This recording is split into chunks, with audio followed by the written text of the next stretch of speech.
It was April 1943.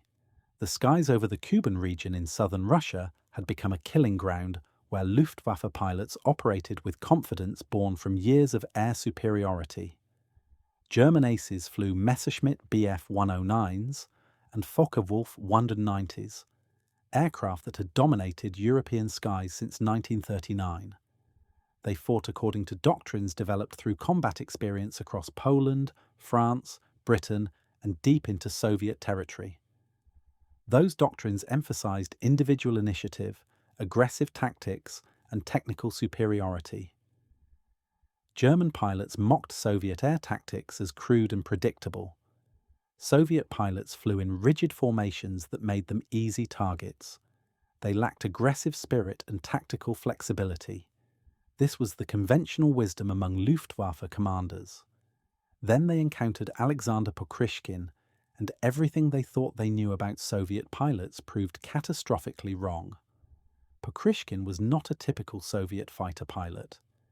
He was 30 years old in 1943, older than most fighter pilots who typically died or were grounded before reaching that age.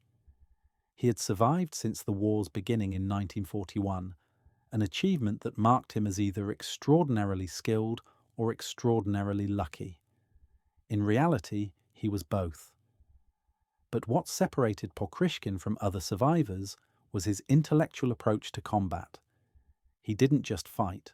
He studied fighting as a science requiring systematic analysis and continuous improvement. This mindset was rare in any air force and almost unheard of in the Soviet military, where doctrine came from above and questioning established methods could mean political trouble. We'll pause briefly before continuing. If stories like this are important to you, please consider supporting the video with a like and a subscription. After watching, a short comment, even a simple one, helps these stories reach further. Your support ensures they are not forgotten. Thank you. Let's continue. The story of how Pokryshkin developed his revolutionary tactics begins with defeat. In 1941 and 1942, Soviet air forces suffered catastrophic losses to the Luftwaffe. German fighters shot down Soviet aircraft at ratios exceeding 10-1 in some battles. Soviet pilots flew obsolete aircraft according to outdated tactics against enemy pilots who had been fighting for years. The carnage was horrific. Pokryshkin witnessed countless friends and squadron mates die in unequal combat. He survived partly through natural piloting talent, but mainly through careful observation of what worked and what didn't. He noticed patterns in how German fighters attacked. He identified vulnerabilities in Soviet defensive tactics. And he began formulating ideas about how Soviet pilots might fight more effectively. But Soviet military culture made implementing new ideas nearly impossible. The VVS, the Soviet Air Force, operated under rigid doctrinal control. Tactics were prescribed by manuals written by senior officers, many of whom had little recent combat experience. Junior officers who suggested tactical innovations risked being accused of individualism, a serious political offense in Soviet system. Pokryshkin's suggestions about modifying combat formations and attack procedures were dismissed by his superiors as unauthorized deviations from approved doctrine.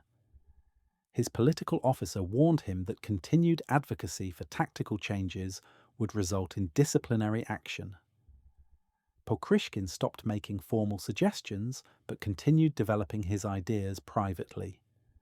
The breakthrough came through an unexpected source.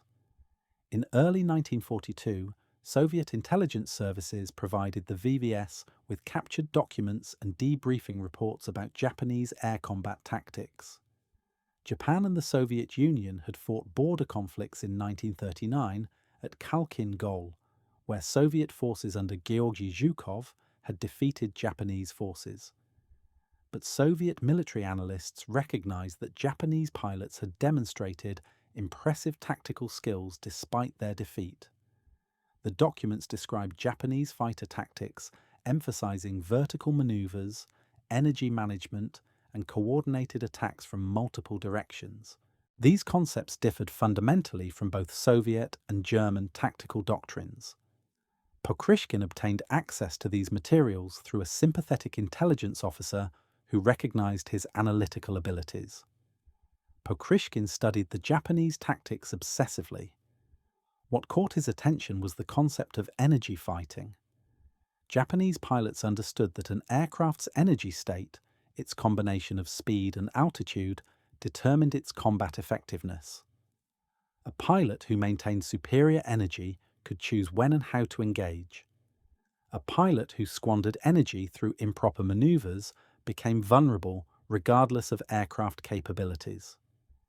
This was revolutionary insight for Soviet pilots who had been trained to think about combat primarily in terms of turning performance and firepower. Pokryshkin began applying these concepts to the Eastern Front's specific conditions. The vertical maneuver that Japanese pilots had used against Chinese and early American opponents could be adapted to combat against German fighters. Instead of engaging in turning fights where German aircraft's superior performance gave them advantages, Soviet pilots could use vertical tactics that exploited different performance parameters. The key was starting engagements from superior altitude and energy states. A Soviet fighter diving on a German aircraft from above had enormous speed advantage. Even if the German pilot was more skilled and his aircraft was more maneuverable, he couldn't escape a properly executed diving attack.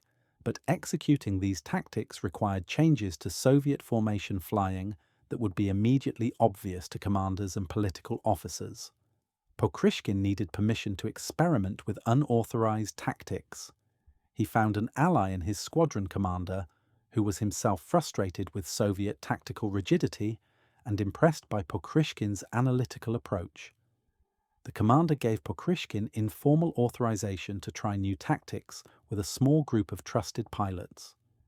The arrangement was unofficial and would be disavowed if it attracted negative attention from higher command. But it gave Pokryshkin the freedom he needed. The experimental group started with 4 pilots, including Pokryshkin. They practiced flying in loose formations that allowed individual initiative, rather than the rigid Vic formations that Soviet doctrine prescribed.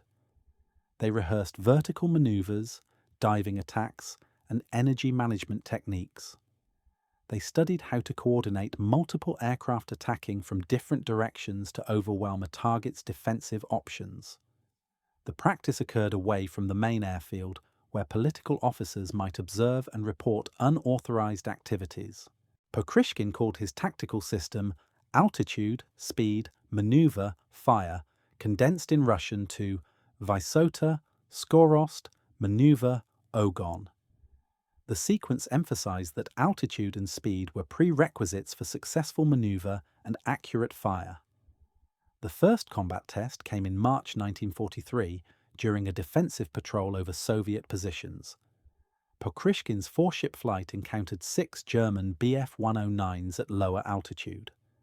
Instead of engaging immediately as Soviet doctrine required, Pokryshkin led his flight higher, climbing above the German formation while maintaining distance.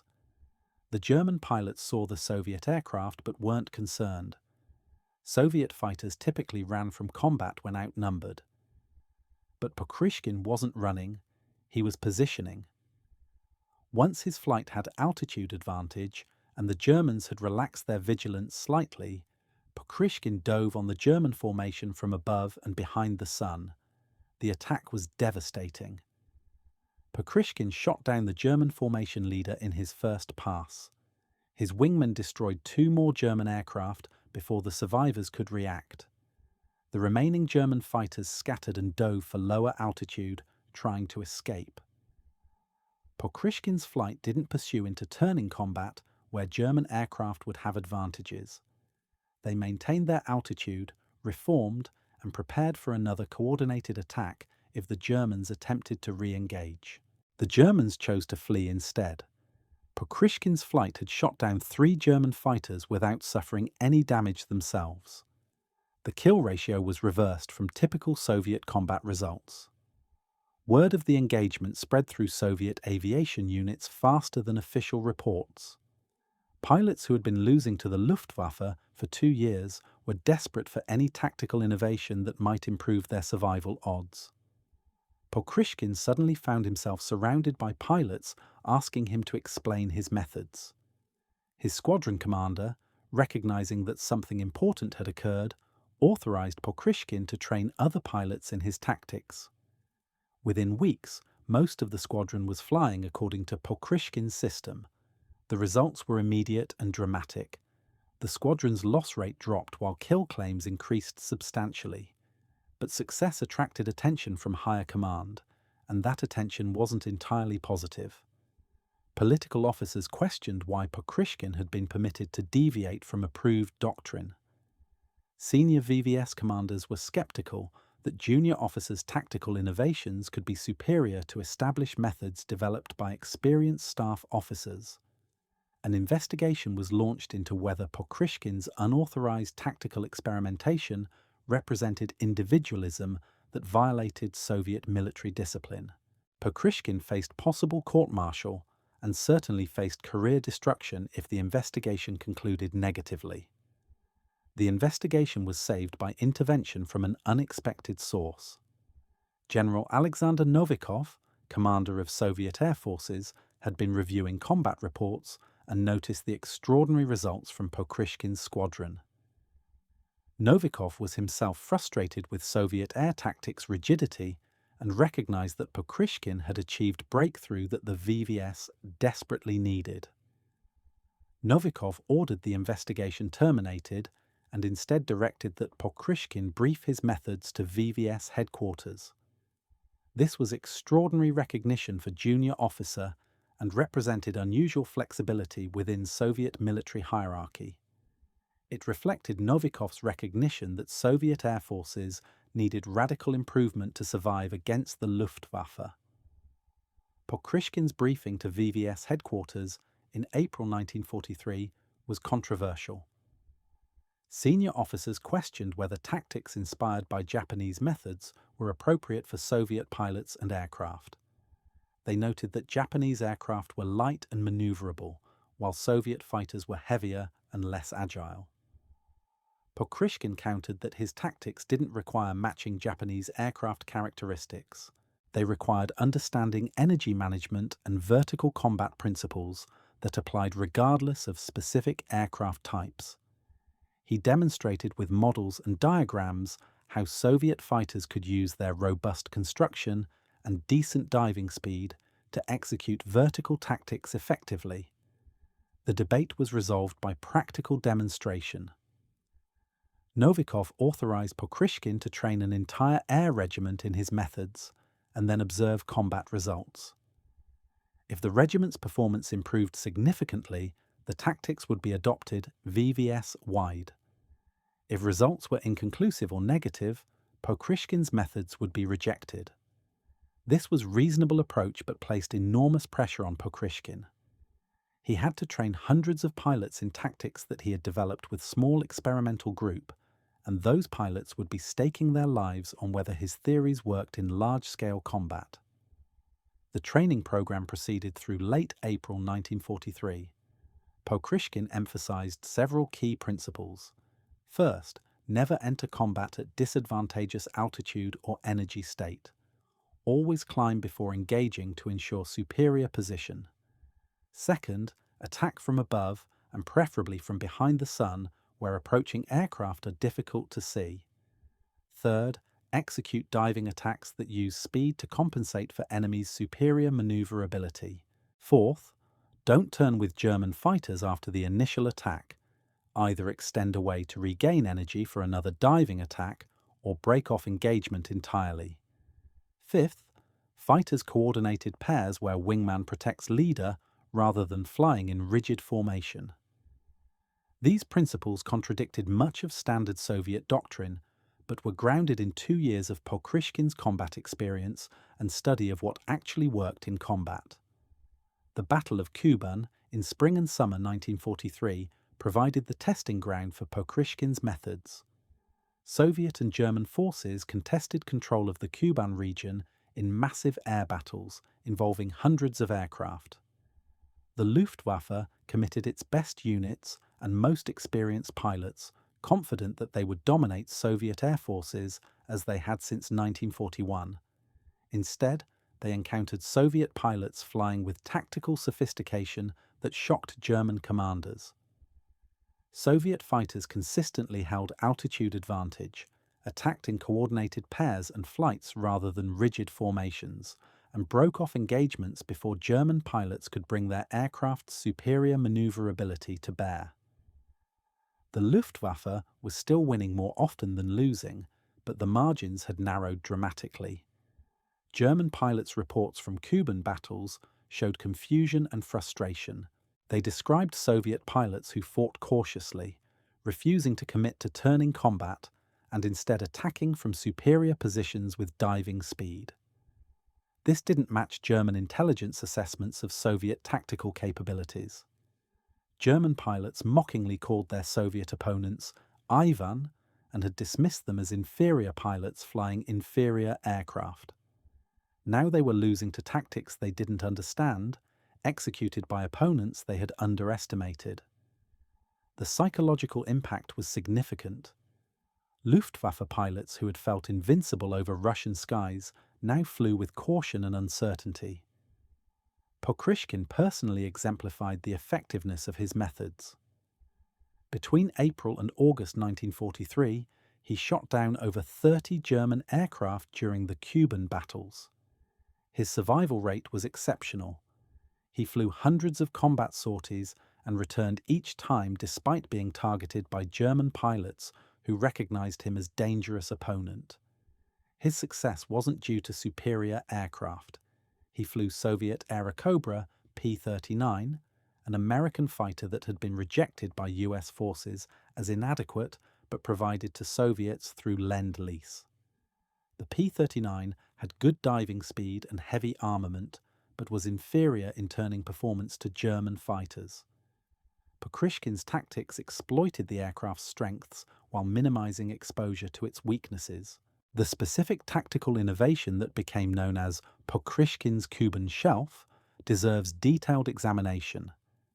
The tactic involved positioning multiple flights of fighters at different altitudes, stacked vertically like shelves in a bookcase.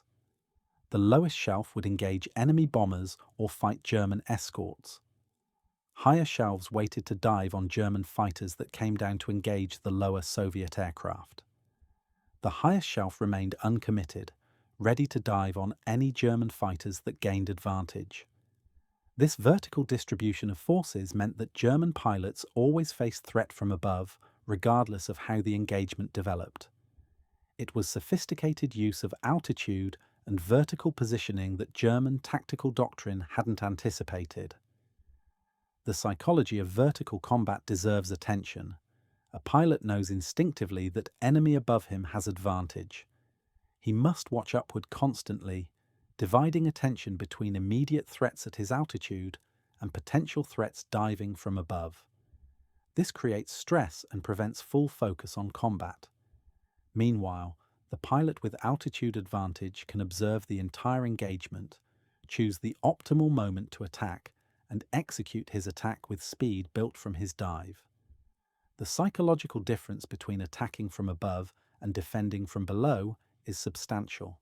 Pokryshkin understood this and built his tactical system around exploiting the psychological dominance that altitude conferred. But implementing these tactics required trust between pilots that was rare in Soviet military culture. The vertical distribution meant that higher flights didn't immediately engage when lower flights were fighting. This could be interpreted as cowardice by political officers or senior commanders who didn't understand the tactical logic. Pokryshkin spent considerable effort educating commanders about why delayed engagement from superior position was more effective than immediate commitment to combat. He had to overcome both doctrinal resistance and political suspicion to convince leadership that his methods weren't examples of pilots avoiding combat, but rather sophisticated tactical coordination. The physical demands of Pokryshkin's tactics were extreme. Vertical maneuvers, particularly sustained climbs to altitude advantage, required physical endurance. Pilots had to maintain alertness while breathing thin air at high altitude, then execute precise high-speed diving attacks that imposed crushing G-forces, then manage energy and position for follow-up attacks or safe disengagement. The physical and mental stamina required exceeded what many Soviet pilots could sustain. Pokryshkin personally maintained extraordinary physical fitness, recognizing that tactical sophistication meant nothing if the pilot was too exhausted to execute properly. He advocated physical training programs for fighter pilots, another innovation in Soviet military culture that traditionally emphasized ideological education over physical conditioning. The German response to Pokryshkin's tactics evolved through summer 1943 as Luftwaffe pilots adapted to the new threat. German flights began maintaining higher altitudes and exercising more caution about when they engaged Soviet aircraft. They avoided obvious traps where Soviet fighters at altitude could dive on them. German pilots developed respect for Pokryshkin specifically, learning to recognize his aircraft and avoid engagement when possible. A saying allegedly circulated among German pilots: Achtung, Pokryshkin in der Luft.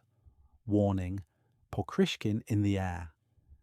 Whether this saying was actually common or became legend embellished after the war is unclear.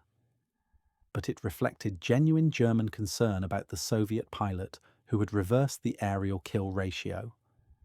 The broader impact of Pokryshkin's success extended beyond his personal achievements. VVS headquarters authorized adoption of his tactical methods across Soviet fighter units in mid-1943. Training programs were established to teach his vertical combat concepts to all Soviet fighter pilots. This represented extraordinary recognition of junior officers' contribution and unusual flexibility within Soviet military system. It also represented Soviet command's desperation to improve air combat performance. The Luftwaffe was still inflicting unsustainable losses on Soviet air forces. Any tactical innovation that showed promise had to be implemented regardless of whose ideas they were or how much they diverged from established doctrine. The training program faced significant challenges. Pokryshkin's tactics required skills that couldn't be taught quickly. Energy management, vertical positioning, and disciplined engagement protocols required experience and judgment. Many Soviet pilots were hastily trained replacements with minimal flight hours. Teaching them complex tactics when they barely knew how to fly their aircraft safely was difficult. The VVS compromised by teaching simplified versions of Pokryshkin's methods to average pilots while emphasizing full tactical sophistication for experienced pilots and flight leaders. This tiered approach allowed rapid dissemination of basic concepts while preserving tactical complexity for those capable of executing it. The role of aircraft types in enabling Pokryshkin's tactics requires examination. Soviet fighters in 1943 included various types with different characteristics. The Yak-1 and Yak-9 were light and maneuverable but lacked diving speed. The La-5 had good speed but limited altitude performance. The P-39 Airacobra that Pokryshkin favoured had excellent diving characteristics and heavy armament, but was inferior in turning combat. Pokryshkin's tactics worked best with aircraft that could climb adequately and dive quickly. This meant P-39s and later American P-63 King Cobras were ideal platforms for his methods. Soviet-manufactured fighters required modifications to his tactics to account for their different performance characteristics. The technical specifications of Pokryshkin's preferred aircraft illustrate why it suited his tactics. The P-39 Airacobra had a 37mm cannon firing through the propeller hub plus 4 machine guns. This heavy armament made short-firing passes effective. The aircraft's weight distribution with engine mounted behind the pilot made it stable in dives and accelerated well when diving. Maximum speed was approximately 600 km per hour at optimal altitude. Climb rate was adequate though not exceptional. Most importantly, the aircraft was robust and could survive damage that would destroy lighter fighters.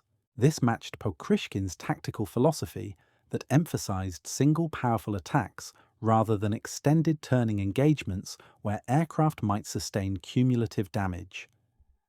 The coordination between pilots required for Pokryshkin's tactics exceeded anything Soviet pilots had previously practiced. Pair tactics, where wingman protected leader, required mutual trust and constant communication. Vertical distribution across multiple altitudes required precise positioning and timing. Diving attacks had to be coordinated, so multiple aircraft didn't collide or interfere with each other's firing solutions. This level of coordination required extensive practice that was difficult to achieve given wartime demands for immediate deployment of pilots to combat units.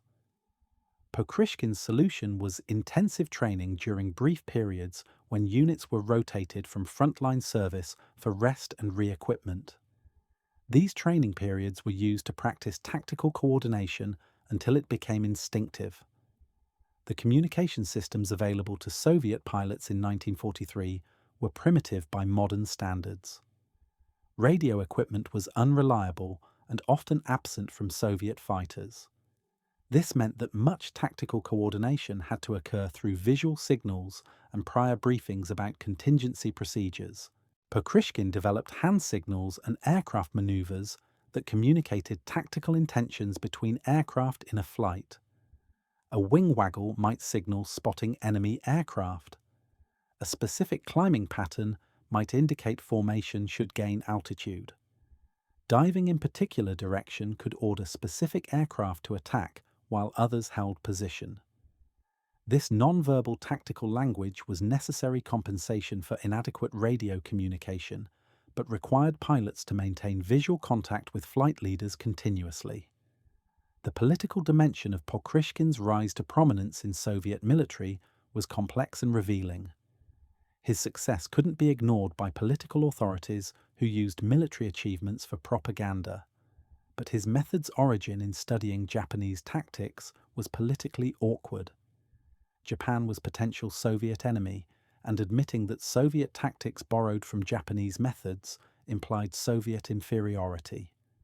The propaganda solution was to minimize the Japanese connection and instead emphasize Pokryshkin's personal genius and Soviet systems' ability to recognize and promote talent. This narrative wasn't entirely false, but obscured the actual historical development of his tactics. Pokryshkin's personal characteristics made him an unusual figure in Soviet military. He was intellectually curious in system that discouraged questioning.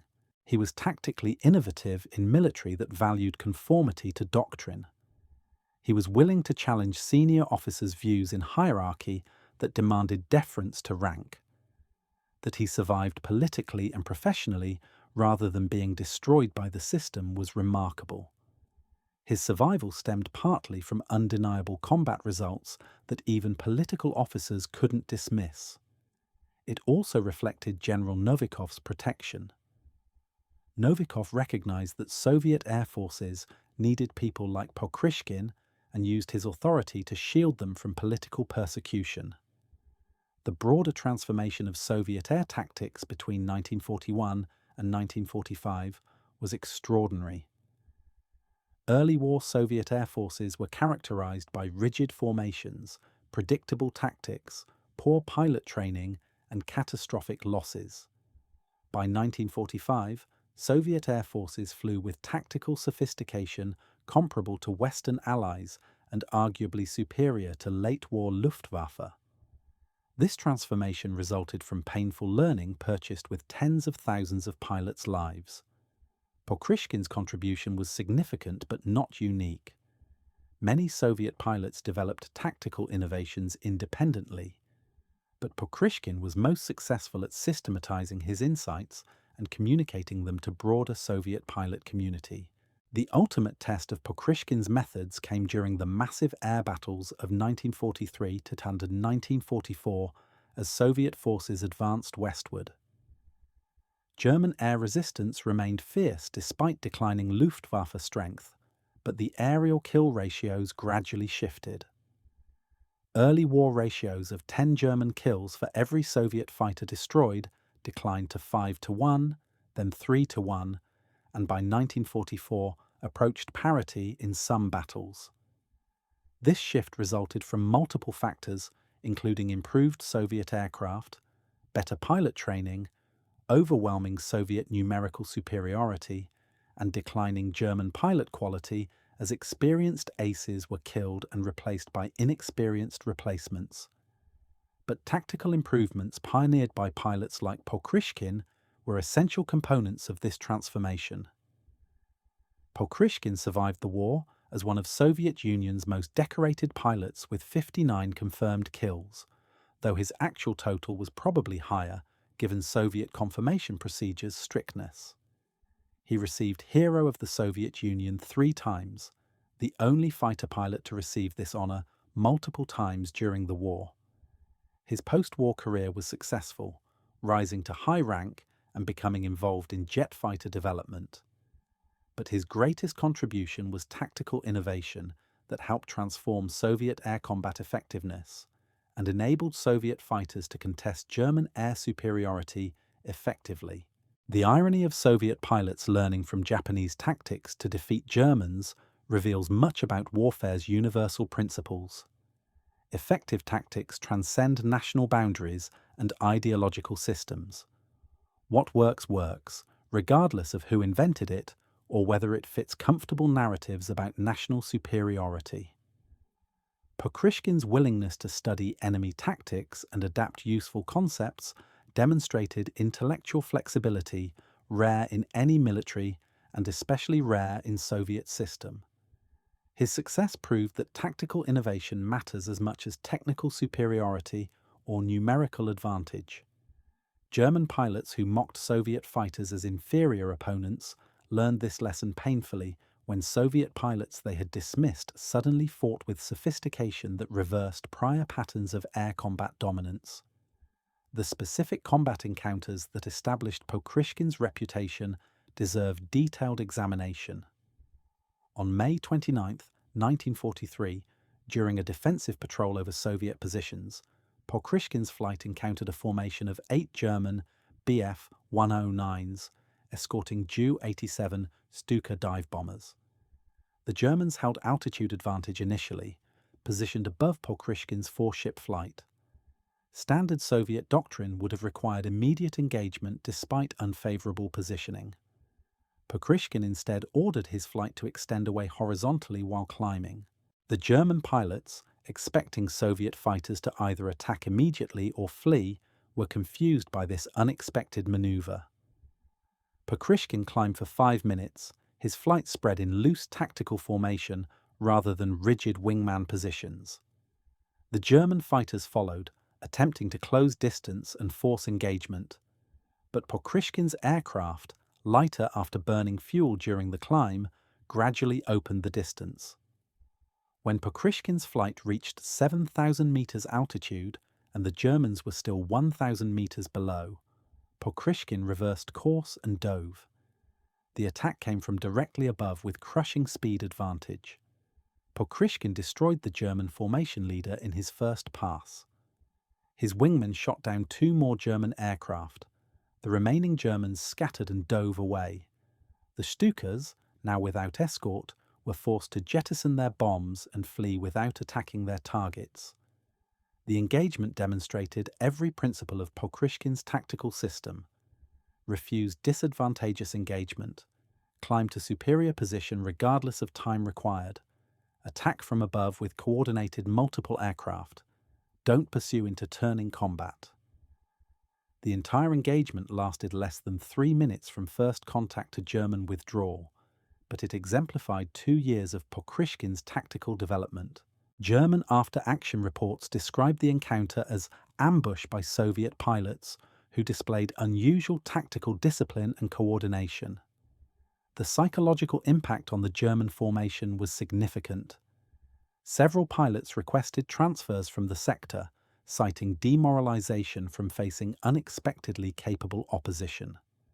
Another significant engagement occurred on July 1, 1943.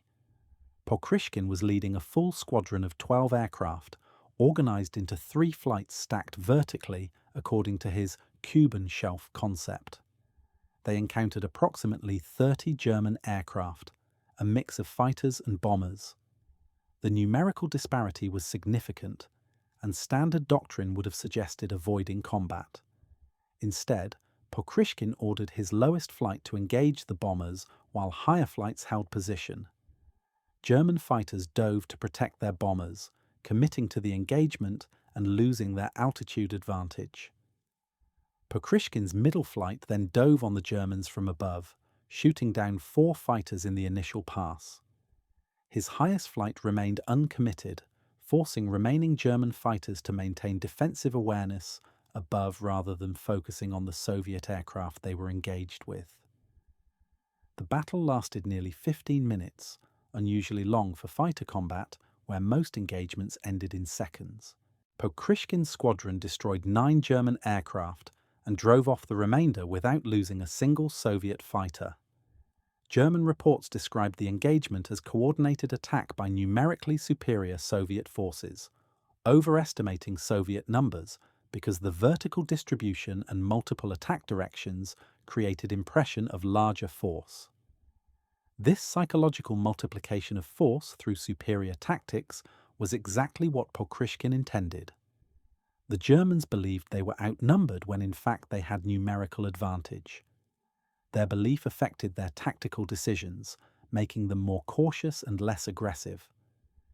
The training methods Pokryshkin developed for teaching his tactics deserve examination because they influenced Soviet pilot training throughout the remaining war. Pokryshkin rejected traditional Soviet training methods that emphasized rote memorization of procedures. Instead, he taught principles and required pilots to understand why specific tactics worked. He used models and diagrams to explain energy states and vertical positioning.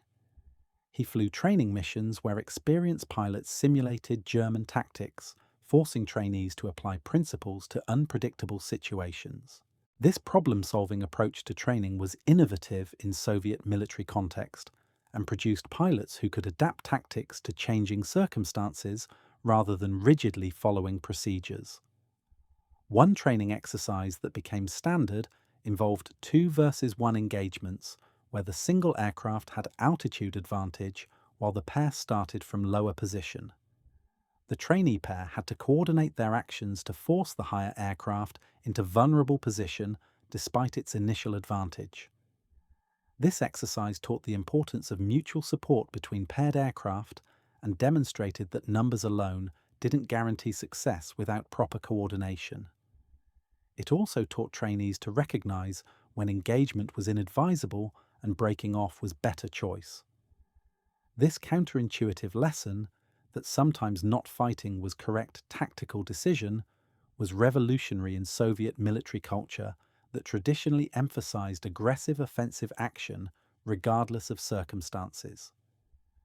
Pokryshkin's relationship with his fellow pilots reveals important human dimensions.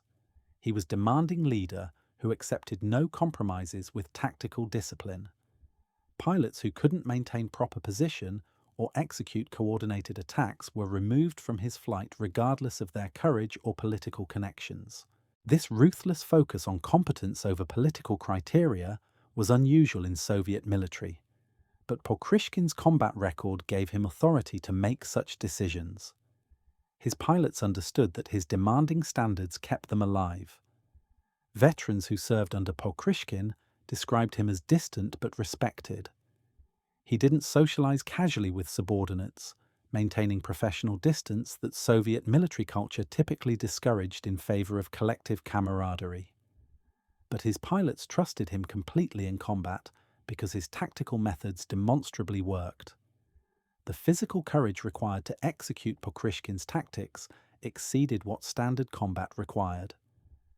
Diving attacks from high altitude reached speeds that stressed aircraft structures and imposed crushing G-forces on pilots during pullout.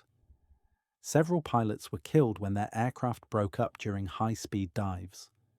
Others blacked out from G-forces during pullout, recovering consciousness to find themselves in uncontrolled dives toward the ground. Pokryshkin personally tested every maneuver he taught, determining safe limits for dive speeds and pull-out G-forces through experimentation that risked his life repeatedly.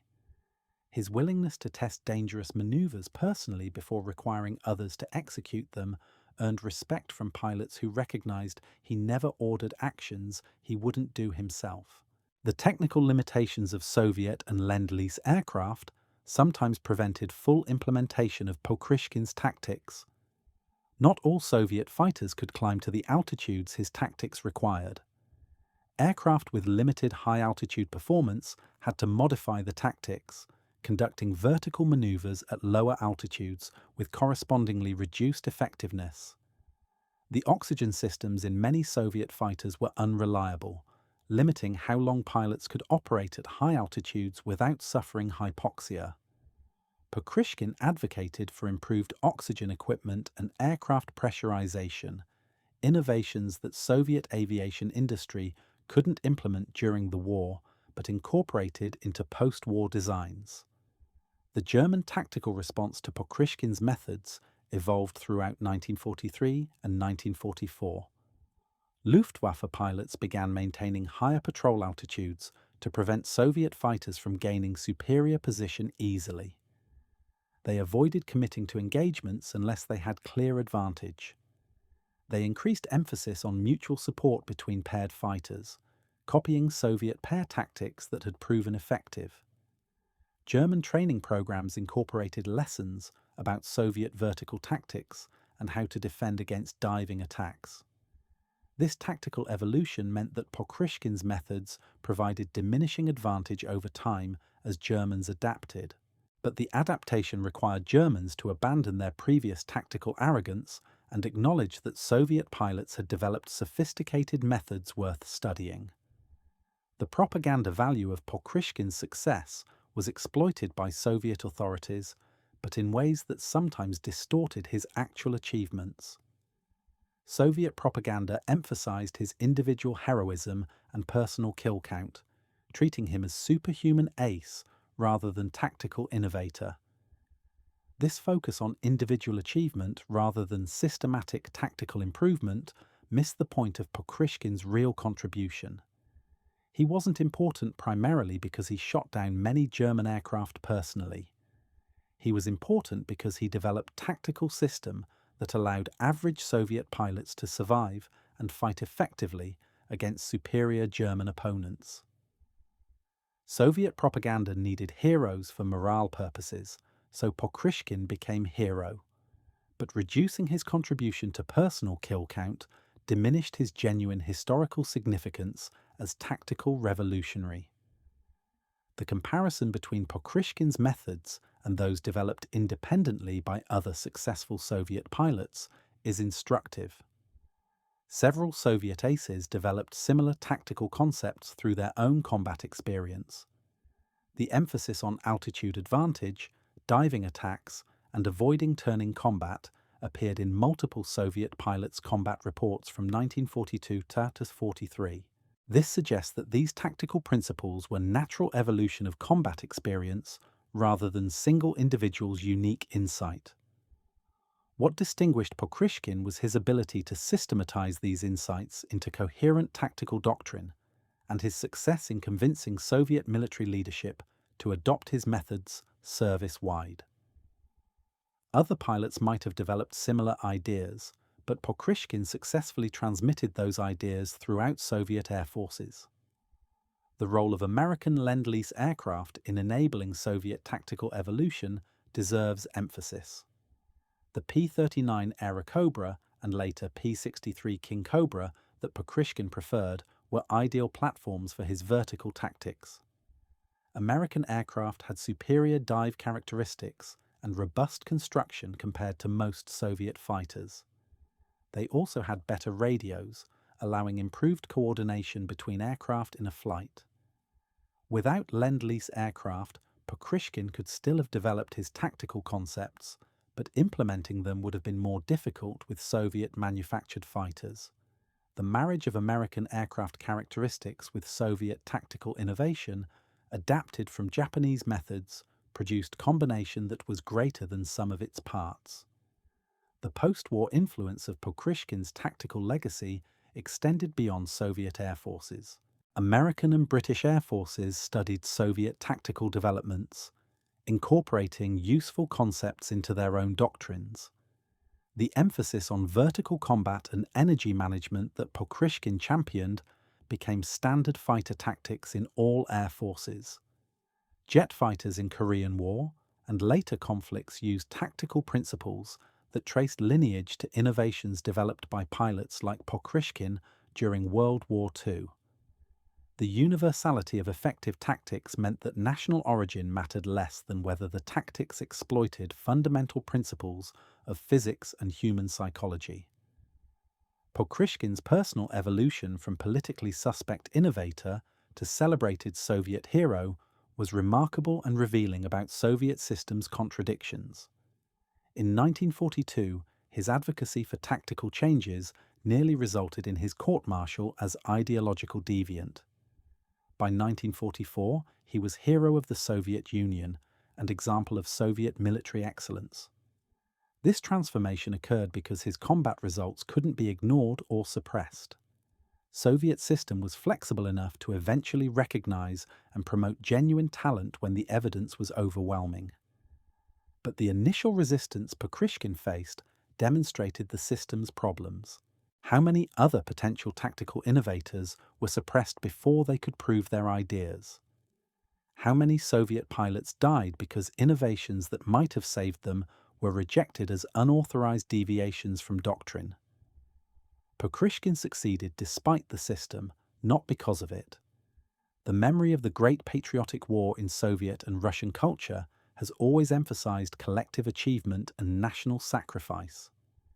Individual heroes like Pokryshkin fit this narrative, but only when their achievements can be portrayed as expressions of Soviet system's superiority.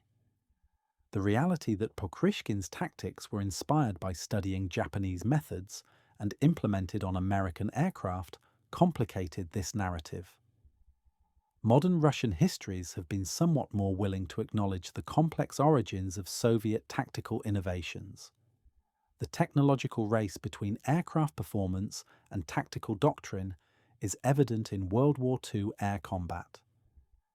Early war aircraft had relatively similar performance parameters, making tactics decisive. Mid-war saw diverging aircraft capabilities, with German and American fighters gaining significant performance advantages over Soviet aircraft.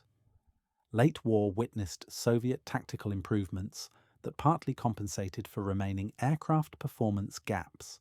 Post-war jet aircraft with radically different performance characteristics required completely new tactical approaches. Pokryshkin's career spanned this technological transition. He began the war flying obsolete aircraft with inadequate tactics. He ended flying reasonably capable aircraft using sophisticated tactics. Post-war, he contributed to developing tactics for jet fighters, where his emphasis on energy management and vertical combat remained relevant despite revolutionary changes in aircraft performance. The human cost of air combat that motivated Pokryshkin's tactical innovations deserves emphasis. Soviet pilot losses during 1941-1942 were catastrophic. Thousands of pilots died in unequal combat against superior German forces. Pokryshkin witnessed these losses personally, seeing friends and squadron mates shot down in battles where they had no chance of survival. This personal experience of loss drove his determination to find better tactics.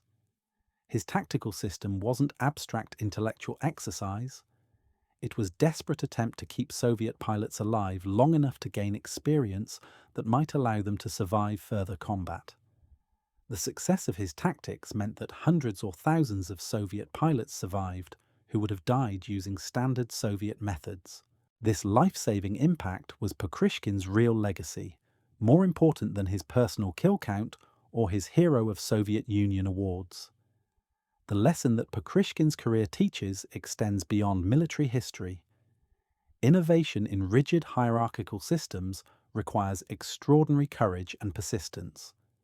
Individuals who challenge established methods face suspicion and potential punishment regardless of whether their ideas have merit. Success requires not only having good ideas, but also surviving politically long enough to demonstrate those ideas' value.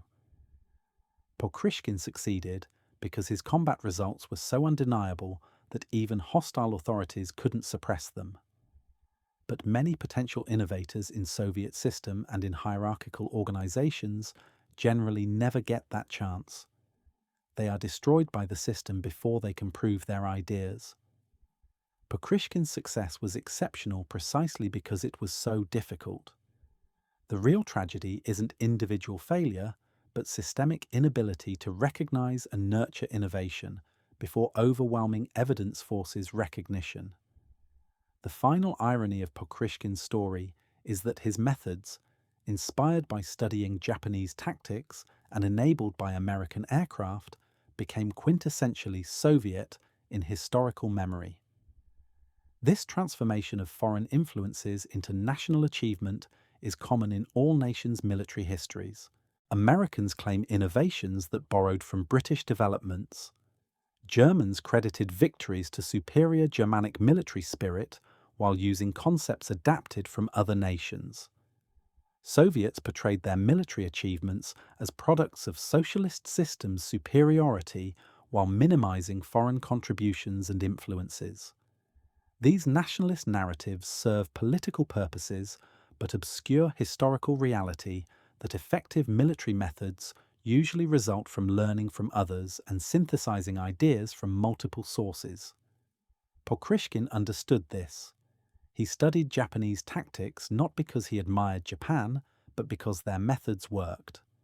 He flew American aircraft not because he trusted capitalism, but because American planes served his tactical concepts effectively. His pragmatic willingness to learn from any source regardless of ideological considerations was his greatest strength. The fact that Soviet propaganda had to obscure this pragmatism to fit his achievement into acceptable narratives reveals the continuing tension between effective action and ideological purity that characterized Soviet system throughout its existence.